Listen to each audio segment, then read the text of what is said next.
How did Love Canal lead to the Superfund law? Have you ever wondered how a neighborhood could spark a major change in environmental law? The Love Canal disaster is a perfect example of this. Love Canal was a residential area in Niagara Falls, New York, built on top of a toxic waste dump. Between 1940 and 1952, the Hooker Chemical Corporation buried over 20,000 tons of hazardous chemicals there. These included dioxin and other harmful substances. By the late 1970s, residents began to notice alarming health issues. Many reported miscarriages, birth defects, cancers, and other serious illnesses. They connected these problems to the toxic waste in their soil and groundwater. The situation escalated in 1978 when health authorities confirmed the presence of dangerous chemicals. This led to a state of emergency being declared. Pregnant women and young children were evacuated, and eventually the entire community had to relocate. The federal government, under President Jimmy Carter, stepped in to provide emergency funds.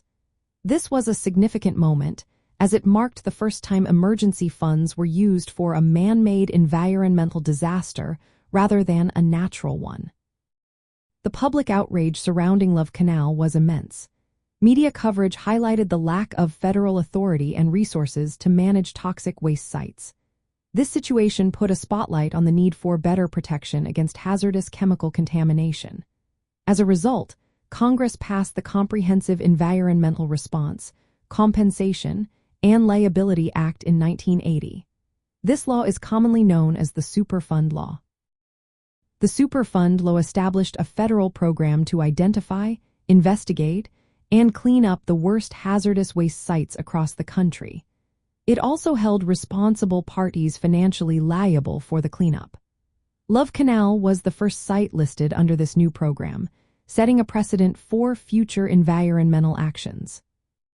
From a true crime perspective, Love Canal illustrates corporate negligence and environmental injustice. Hooker Chemical knowingly buried toxic waste and sold the land with little warning.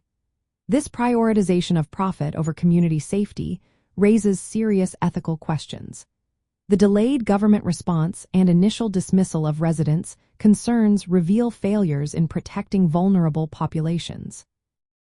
The Love Canal disaster also sparked grassroots activism. Residents organized to demand accountability and remediation, showing how community action can influence environmental law and policy.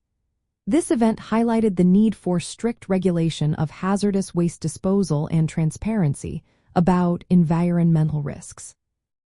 The Superfund law remains a vital tool for addressing toxic contamination and preventing similar tragedies.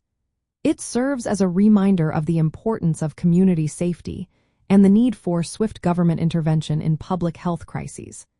The legacy of Love Canal continues to shape how we think about environmental protection today.